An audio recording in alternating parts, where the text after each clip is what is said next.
അസ്സലാമു അലൈക്കും വറഹ്മത്തുള്ളാഹ്. പ്രിയപ്പെട്ട പൊന്നാര മക്കളെ, എല്ലാവർക്കും സുഖല്ലേ? അല്ലാഹു തആല നല്ല ആരോഗ്യവും സന്തോഷവും എല്ലാവർക്കും തരട്ടെ.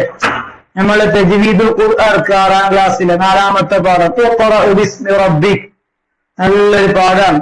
അഷ്റഫുൽ ഖൽഖ് സ്വല്ലല്ലാഹു അലൈഹി വസല്ലമ തങ്ങൾക്ക് ആദ്യമായി ഖുർആൻ ലഭിച്ച സ്ഥലവും അതുപോലെ തന്നെ ലഭിച്ച ആയത്തുകളും ഒക്കെയാണ് പറയുന്നത്. അതുപോലെ പരിശുദ്ധ ഖുർആനിലെ ഓരോ അധ്യായങ്ങളും ഓരോ സൂറത്തുകളും അതേ ഓരോ ആയത്തുകളൊക്കെ ചിലപ്പോൾ ഇറങ്ങാൻ ചില പ്രത്യേക കാരണങ്ങൾ ഉണ്ടാകും. ആ കാരണങ്ങൾ ഉൾക്കൊള്ളിക്കുന്ന പേരെന്താണ്, അതിന് പറയുന്ന പേരെന്താണ്, ഇതൊക്കെയാണ് ഈ പാഠത്തിൽ ചർച്ച ചെയ്യുന്നത്. പടച്ച റബ്ബ് പരിപൂർണമായി കബൂൽ ചെയ്യുമാറാകട്ടെ. ഖുർആൻ പഠിക്കലും പഠിപ്പിക്കലുമാണ് ലോകത്ത് ചെയ്യപ്പെടുന്ന സൽക്കർമ്മങ്ങളിൽ ഏറ്റവും വലുത്, ഏറ്റവും ഉത്തമമായത്. അല്ലാഹു നമ്മുടെ എല്ലാ നല്ല കാര്യങ്ങളും കബൂൽ ചെയ്യുമാറാകട്ടെ.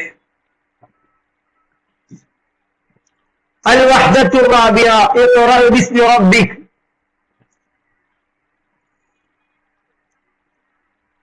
മക്കയിലെ ജബലുൻ നൂർ സുപ്രസിദ്ധമാണ്. ആ പർവ്വതം ഒറ്റക്കിരുന്ന് ഇബാദത്തിൽ മുഴുകാൻ നബി സല്ലല്ലാഹു അലൈഹി വസല്ലമ തെരഞ്ഞെടുത്തത് ജബലുൻ നൂറിലെ ഹിറാ ഗുഹയായിരുന്നു. ഒരു ദിവസം ജിബ്രീൽ അലൈഹിസ്സലാം ഹിറാ ഗുഹയിൽ ആഗതനായി. നബി സല്ലല്ലാഹു അലൈഹി വസല്ലമയോട് പറഞ്ഞു, ഇഖ്റഅ, വായിക്കൂ. നബി സല്ലല്ലാഹു അലൈഹി വസല്ലമ പ്രതികരിച്ചു, മാ അന ബിഖാരിഅ, ഞാൻ വായന പരിചയിച്ചവനല്ല. വീണ്ടും വീണ്ടും ജിബ്രീൽ അലൈഹിസ്സലാം ആവർത്തിച്ചു. നബി സല്ലല്ലാഹു അലൈഹി വസല്ലം അതേ മറുപടി, ഞാൻ വായന പരിചയിച്ചവനല്ല, ശീലിച്ചവനല്ല. ആ മറുപടി തന്നെ പറഞ്ഞു.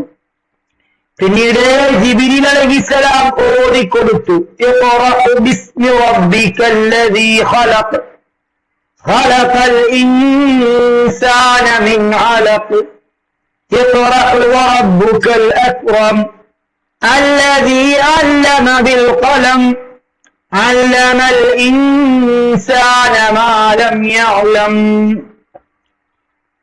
നബിയെ, അങ്ങയുടെ റബ്ബിന്റെ നാമത്തിൽ വായിക്കൂ. അവനാണ് സർവ്വതിനെയും പടച്ചത്. അവൻ മനുഷ്യനെ ഒരു രക്തക്കട്ടയിൽ നിന്ന് പടച്ചിരിക്കുന്നു. അങ്ങയുടെ റബ്ബ് ഉന്നതനാണ്, വായിക്കൂ നബിയെ. അവൻ മനുഷ്യനെ പേന കൊണ്ട് എഴുതാൻ പഠിപ്പിച്ചവനാണ്. മനുഷ്യന് അറിവില്ലാത്ത മുഴുവനും അവനാണ് പഠിപ്പിച്ചത്. ഇത് ഒരർത്ഥം മാത്രം. പരിശുദ്ധ ഖുർആൻ ഇതല്ല അർത്ഥം. ഇതായിരുന്നു ഖുർആൻ അവതരണത്തിന്റെ പ്രാരംഭം. ശേഷം 23 വർഷങ്ങളിലായി നബി സല്ലല്ലാഹു അലൈഹി വസല്ലമയുടെ വഫാത്ത് വരെ ഖുർആൻ അവതരിച്ചു. ചിലപ്പോൾ ഏതാനും ആയത്തുകളോ ചില സന്ദർഭങ്ങളിൽ സൂറത്തുകളോ അവതരിക്കും. ഓരോ സമയത്തും ഇറങ്ങുന്നത് നബി സല്ലല്ലാഹു അലൈഹി വസല്ലമ സ്വഹാബത്തിന് ഓതിക്കൊടുക്കും. സ്വഹാബത്തെ അത് ഗൃഹ്യസ്ഥമാക്കും. നബി സല്ലല്ലാഹു അലൈഹി വസല്ലമയുടെ എഴുത്തുകാർ അവ എഴുതി വെക്കും. മനഃപ്പാഠമാക്കേണ്ടവർ മനഃപ്പാഠമാക്കും, എഴുതേണ്ടവർ എഴുതുകയും ചെയ്യും. അതൊക്കെ നിയോഗിക്കപ്പെട്ട ആളുകളെ ചെയ്യും.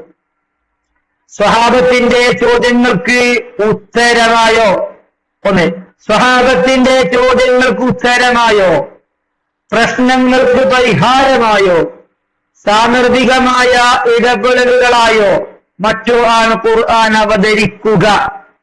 ഇപ്രകാരം ഖുർആൻ അവതരണത്തിന് ഇടയാക്കിയ കാരണങ്ങൾക്ക് സബബുൻ നുസൂൽ, അവതരണ കാരണം എന്ന് പറയുന്നു. ഒരു അറബിയിൽ ഉപയോഗിക്കുന്ന ഒരു വാക്കാണ്. ഇൽമുൽ ഖുർആനിൽ സബബുൻ നുസൂൽ എന്നാ പറയുക. മലയാളം പറച്ചില്ല. സബബുൻ നുസൂൽ എന്താ, സബബുൻ നുസൂൽ എന്താന്ന് ചോദിക്കുക. അവതരണ കാരണം എന്നാണ്. ഖുർആനിന്റെ ആശയം കൃത്യമായി മനസ്സിലാക്കാൻ സബബുൻ നുസൂല് അറിഞ്ഞിരിക്കൽ അത്യാവശ്യമാണ്. കാരണം ഏത് സന്ദർഭത്തിലാണ് ഈ ആയത്തിറങ്ങിയത്, ഏത് സന്ദർഭത്തിലാണ് ഈ സൂറ ഇറങ്ങിയത് എന്ന് പഠിച്ചെങ്കിൽ മാത്രമേ അതിൽ നിന്ന് കാര്യങ്ങൾ ഗ്രഹിക്കാൻ കഴിയൂ, മനസ്സിലാക്കാൻ കഴിയൂ. കാരണം അഷ്റഫുൽ ഖൽഖ് സ്വല്ലല്ലാഹു അലൈഹി വസല്ലം തങ്ങൾക്ക് പരിശുദ്ധ പദമായി ഇസ്ലാമതമായി ഇങ്ങോട്ട് വന്നപ്പോ ജല്ല ജലാലുഹു റബ്ബ് സുബ്ഹാനഹു വ തആല എല്ലാം കൂടി ഒരു സമയത്ത് കൊടുത്തതല്ല. ഉദാഹരണമായി കല്ലിൽ ലയിച്ചിരുന്ന മതിവളർന്നിരുന്ന ഒരു സമൂഹത്തിലേക്ക് അഷ്റഫുൽ ഖൽഖ് സ്വല്ലല്ലാഹു അലൈഹി വസല്ലം തങ്ങൾ വന്നപ്പോ അവിടെ വന്നുകൊണ്ട് കല്ല് പാടില്ല എന്ന് പറഞ്ഞാൽ അത് പലർക്കും ഇസ്ലാമിലേക്ക് വരാൻ തടസ്സമാകും. കാരണം അവർ കല്ലിൽ ലയിച്ചവരാണ്, കല്ല് അവരുടെ രക്തത്തിൽ അലിഞ്ഞതാണ്. പെട്ടെന്ന് അത് മാറ്റി ഒന്ന് ചിന്തിക്കാൻ അവരുടെ മനസ്സിന്റെ ശാരീരിക കൂവത്ത് അനുഭവിച്ചു വന്നില്ല. അപ്പോ വിശുദ്ധ ഇസ്ലാമിന്റെ തുടക്കത്തിൽ കല്ല് ഹറാമാണ്, കല്ല് പാടില്ല എന്ന് പറഞ്ഞില്ല. കല്ല് കുടിക്കുന്നവരുമുണ്ട്, കുടിക്കാത്തവരുമുണ്ട്. പക്ഷേ കുറച്ചു കഴിഞ്ഞപ്പോ വിശുദ്ധ ഖുർആൻ അവതരിക്കുന്നു, നിങ്ങൾ വരാത്ത മസ്റ്റായി നിസ്കരിക്കാൻ വരല്ല. എന്തുകൊണ്ട്? ഒരു സന്ദർഭത്തിൽ ഒരാൾ ഇമാമായി നിൽക്കുന്നു, അദ്ദേഹം ഓതിയ ഖുർആൻ തെറ്റിപ്പോകുന്നു. തെറ്റിപ്പോയ നബിയോട് പറയുമ്പോ നിങ്ങൾ നബിയെ കല്ല് നിർത്തലാക്കാൻ പറയണം, ആവശ്യപ്പെടണം. അല്ലാഹു സുബ്ഹാനഹു വ തആല അപ്പിറക്കി ഖുർആനിൽ ഇറക്കി, നിങ്ങൾ മസ്തുള്ളവരായി നിസ്കരിക്കാൻ വരല്ല. അങ്ങനെ കല്ല് കുടിക്കുന്നവർ അന്ന് കുറഞ്ഞു വന്നിട്ടുണ്ട്. കുടിക്കുന്നവർ തന്നെ നിസ്കരിക്കുന്നതിന്റെ കുറെ മുമ്പേ നിസ്കരിക്കാൻ വരുമ്പോ കുടിക്കൂല. എങ്ങനെയായി? പിന്നെ അല്ലാഹു തആല അവരെ പാകപ്പെടുത്തിക്കൊണ്ട് അവസാനം അല്ലാഹു പറഞ്ഞു, ഫഹൽ അൻതും മുന്തഹൂൻ, നിങ്ങൾക്ക് വെടിയാനായിട്ടില്ലേ? നിങ്ങൾ കല്ല് വർജിക്കില്ലേ? ദൂരെ എറിയില്ലേ? നിങ്ങൾക്ക് ഉപേക്ഷിക്കാനായിട്ടില്ലേ? കാരണം കല്ലിൽ ഉപകാരത്തെക്കാൾ ഉപദ്രവമുണ്ട് എന്നിറങ്ങിയപ്പോ സ്വഹാബത്ത് പരിപൂർണമായി കല്ല് കുടിക്കുന്നവർ മുഴുവനും അതിൽ നിന്ന് മുക്തമായി. നമുക്ക് ശുദ്ധ ഖുർആനിലെ നിസ്കരിക്കുമ്പോ കല്ല് കുടിക്കാൻ പാടില്ല എന്ന ആയത്തെടുത്തുകൊണ്ട് ഒരാൾ അറിയാന് ഞാൻ ഖുർആൻ നോക്കിയിട്ടുണ്ട്, ഖുർആൻ പറയുന്നുണ്ട് നിസ്കരിക്കുമ്പോ കല്ല് കുടിക്കാൻ പാടില്ല എന്നാണ്. അതിന് അർത്ഥം എന്താണ്? നിസ്കരിക്കുമ്പോ കുടിക്കാൻ പാടില്ല, അല്ലെങ്കിൽ കുടിക്കാന്നല്ലേ എന്ന് കണ്ടെത്തിയാൽ അത് പേച്ച പ്രസ്ഥാനമാണ്, പേച്ചാശയമാണ്. അതുകൊണ്ട് മക്കളെ, ഖുർആനിൽ ഒരായത്തിനെ കുറിച്ച് ആരെങ്കിലും ഓടിത്തരുമ്പോ എന്ന് പറയാൻ പാടില്ല. അവൾ ചോദിക്കണം, ഈ ആയത്ത് എന്നിറങ്ങിയതാണ്, ഈ ഇറങ്ങാനുള്ള കാരണം എന്താണ്, പണ്ഡിതന്മാര് പറഞ്ഞിട്ടുണ്ടോ എന്ന് ചോദിക്കണം. ചുരുക്കുന്നത് മനസ്സിലാക്കാൻ വേണ്ടി പറഞ്ഞതാണ്. വഹാബികൾ പറയും ഖുർആൻ ഇങ്ങനെയില്ല ഉണ്ട്, പലതുമുണ്ട് ഖുർആനിൽ. പക്ഷേ അതെപ്പിറങ്ങി, ആർക്കിറങ്ങി എന്നൊക്കെ ചോദിച്ച് മനസ്സിലാക്കിയെങ്കിൽ മാത്രമേ അത് ഓരോ ഭാഗത്തും തെളിവിന് പറ്റൂ എന്ന്. ആകട്ടെ,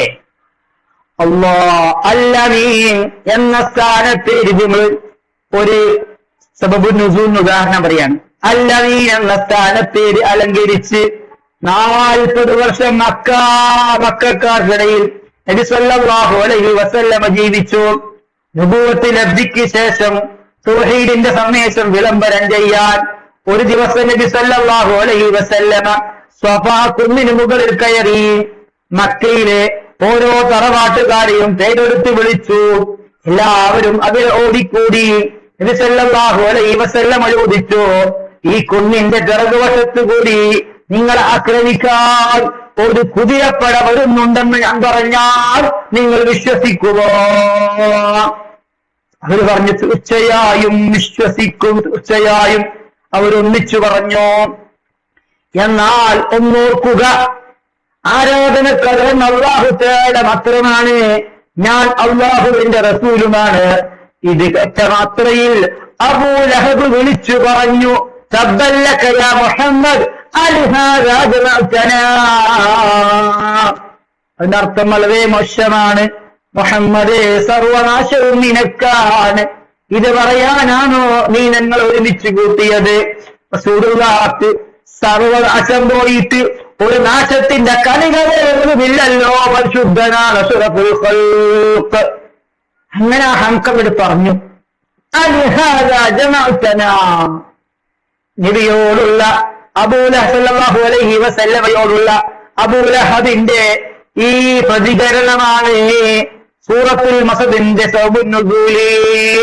തബ്ബത് യദാ അബീ ലഹബ് വതബ്ബ മാ അഗ്നാ അൻഹു മാലുഹു വമാ കസബ സയസ്ലാ നാരൻ ذات ലഹബ് വംറഅതുഹു ഹമ്മാലത്തുൽ ഹതബ് ഇതിൽ പരിശുദ്ധ ഖുർആനിൽ അബൂ ലഹബിനെ ശരിക്ക് പറയുന്നുണ്ട്. നാശം മുഹമ്മദിനല്ല സല്ലല്ലാഹു അലൈഹി വസല്ലം, സർവനാശവും ഇബ്ലീസ് അബൂ ലഹബിനാണ്, അവൻ നശിച്ചിട്ടുണ്ട് അങ്ങനെ പറഞ്ഞിട്ടുണ്ട്. അപ്പൊ ഇത് ഇറങ്ങാനുള്ള കാരണം എന്താണ്? ഇതാണ്, പ്രതികരണമാണ്. ഇത് ചുരുക്കാണ്. ഖുർആനിലെ 114 സൂറത്തുകളിൽ ഹിജറത്തുള്ള വിഷയം പറയാം. ഇനി മക്കിയാണ് സൂറത്ത്, മദനിയ സൂറത്ത് ഞാൻ ഖുർആനിൽ കാണും. മക്കി മദനി, അത് മക്കത്ത് നിന്നിറങ്ങിയ മക്കിയെന്നും മദീനത്ത് ഇറങ്ങിയ മദനിയൊന്നും അല്ല. ഇൽമുൽ ഖുർആനെ പറയാം.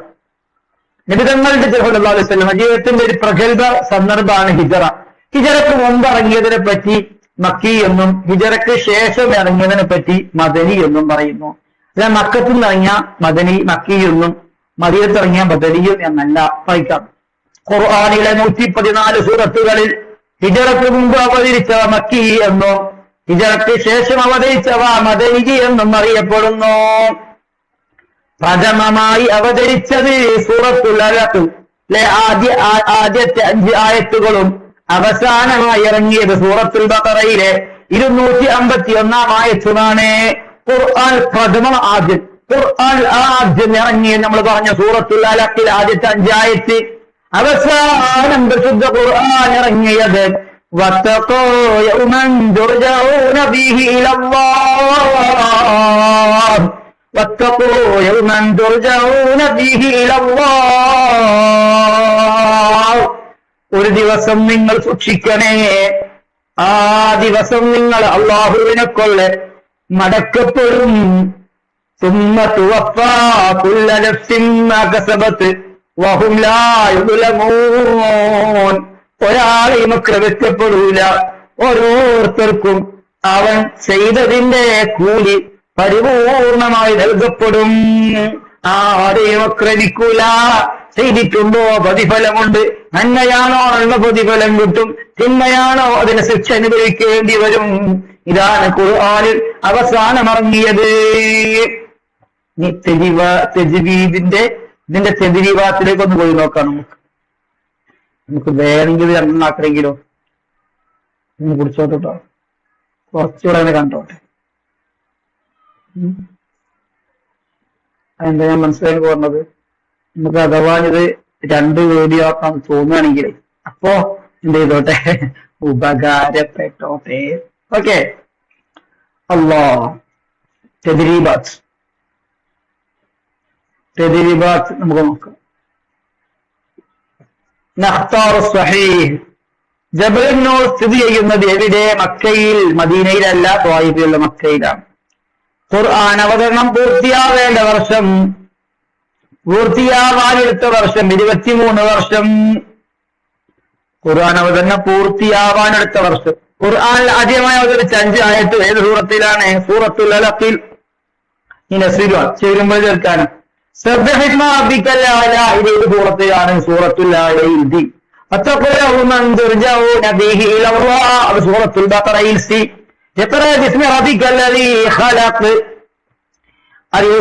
സൂറത്തുൽ അലഖിൽ ഇതേ സൂറത്തിലാണ്, അത് സൂറത്തുൽ മസദ്. ഇനി നിങ്ങൾ ചെയ്യേണ്ടത് എന്താ വെച്ചാല് സബബു നുസൂൽ എഴുതണം. ഈ എന്താ ഈ സബബു നുസൂൽ എന്ന് പറഞ്ഞാൽ എന്താണ്? അല്ലമി എന്ന് പറഞ്ഞാൽ എന്താ? ഗണ്ണിക എഴുതാനാണ്.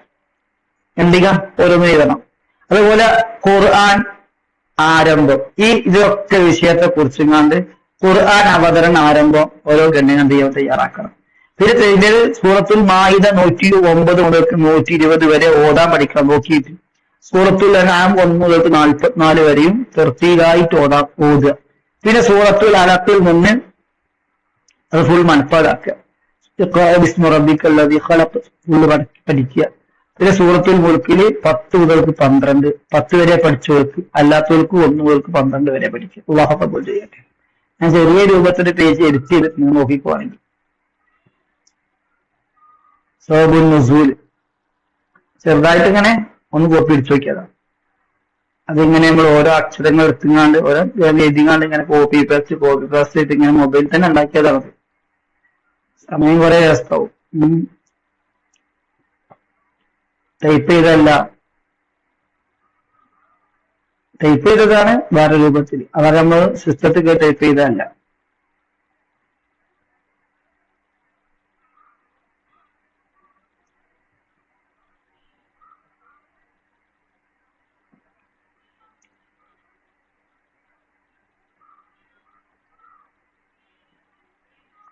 പിന്നെ മൂന്നാമത്തത് അല്ലമീന്ന് കുറെ എഴുതണം. പക്ഷേ കുറെ എഴുതാനേ അടുത്ത പേജും കൂടി എഡിറ്റ് ചെയ്യണം.